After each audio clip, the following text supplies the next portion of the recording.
नाजरीन, क्या आप जानते हैं कि फजर के वक़्त पढ़ी जाने वाली एक तस्बीह भी है जो अर्श के साथ लिखी हुई है।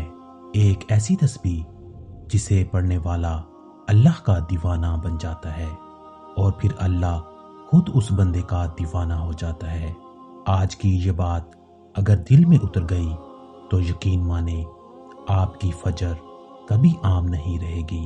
जरा तसव्वुर कीजिए, सन्नाटा है, अंधेरा आहिस्ता आहिस्ता रोशनी में बदल रहा है, फरिश्ते जमीन पर उतर रहे हैं और इसी लम्हे अगर आपकी जुबान पर वो तस्बीह आ जाए जो अर्श के साथ लिखी है तो इस बंदे का मुकाम क्या होगा।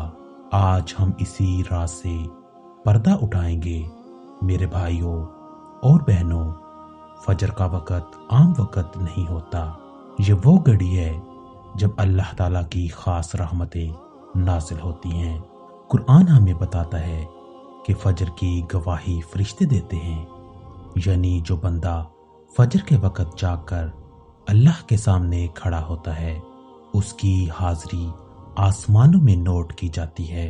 यही वजह है कि औलिया इकराम, बुजुर्गाने दीन और सालेहीन फजर के वक़्त को अपनी जिंदगी का सबसे कीमती वक़्त समझते थे।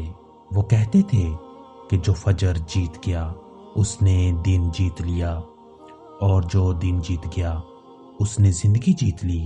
आज जिस तस्बीह का जिक्र हो रहा है उसके बारे में आता है कि ये अर्श के साथ लिखी हुई है, यानी ये कोई आम जिक्र नहीं है बल्कि वो जिक्र है जिसकी गूंज अर्श तक जाती है। ये तस्बीह फजर की नमाज के बाद पढ़ी जाती है जब बंदा वजू में, पाकीज़गी में और अल्लाह की इबादत के फौरन बाद होता है। इस वक़्त दिल नरम होता है, आंखों में नमी होती है और रूह अल्लाह के करीब होती है।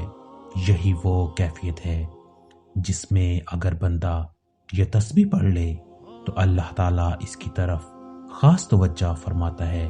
ये तस्बीह बहुत मुख्तसर है मगर इसका वजन बहुत भारी है। सुबहान अल्लाहि व बिहम्दिही सुबहान अल्लाहिल अज़ीम। इन अल्फाज का मतलब है कि अल्लाह पाक है, मैं इसकी हम्द बयान करता हूँ। अल्लाह सबसे अजीम है। ये वो अल्फाज हैं जिनके बारे में हदीस में आता है कि ये अल्लाह को बहुत महबूब हैं, जुबान पर हल्के हैं मगर मिजान में भारी हैं। जब ये अल्फाज फजर के वक़्त पढ़े जाते हैं तो इनकी कबूलियत कई गुना बढ़ जाती है। अब जरा गौर कीजिए, जो बंदा रोजाना फजर के वक़्त इस तस्बीह को दिल से, तवज्जो से और यकीन के साथ पढ़ता है उसकी जिंदगी में क्या तब्दीली आती होगी। इसके दिल में सुकून उतरने लगता है, बेचैनी कम हो जाती है, खौफ अल्लाह पर तवक्कल में बदल जाता है। ऐसे बंदे के रिस्क में बरकत आती है, इसके फैसलों में हिकमत आती है और सबसे बढ़कर इसका ताल्लुक अल्लाह के साथ मजबूत हो जाता है। यही वो मकाम है जहाँ कहा जाता है कि बंदा अल्लाह का दीवाना बन जाता है और अल्लाह उस बंदे का दीवाना हो जाता है। जरा सोचें, अगर अल्लाह किसी बंदे से मोहब्बत करने लगे तो उसके लिए क्या नामुमकिन रह जाता है। जब अल्लाह फरिश्तों से फरमाता है कि मैं फलां बंदे से मोहब्बत करता हूँ, तुम भी उससे मोहब्बत करो, फिर आसमान वाले भी इससे मोहब्बत करते हैं और ज़मीन वालों के दिलों में भी इसकी मोहब्बत डाल दी जाती है। ये सब किसी बड़े अमल की शर्त नहीं, किसी मुश्किल रियाजत की ज़रूरत नहीं, बल्कि सिर्फ फजर के वक़्त चंद लम्हे, चंद अल्फाज और सच्चा दिल चाहिए। यही वो राज है जो हमें आम इंसान से खास बंदा बना देता है। फजर की नमाज अदा करें, नमाज के बाद अपनी जगह पर बैठ जाएं, किबला रुख, आंखें बंद या नीची रखें और कम अज कम 100 मरतबा ये तस्बीह पढ़ें। اگر دل اجازت دے تو 300 یا 500 مرتبہ بھی پڑھ سکتے ہیں۔ پڑھتے وقت بس ایک بات ذہن میں رکھیں کہ میں اللہ کی عظمت بیان کر رہا ہوں اور وہ مجھے دیکھ رہا ہے، سن رہا ہے اور میرے دل کی حالت جانتا ہے۔ یہی کیفیت اس ذکر کو زندہ ذکر بنا دیتی ہے۔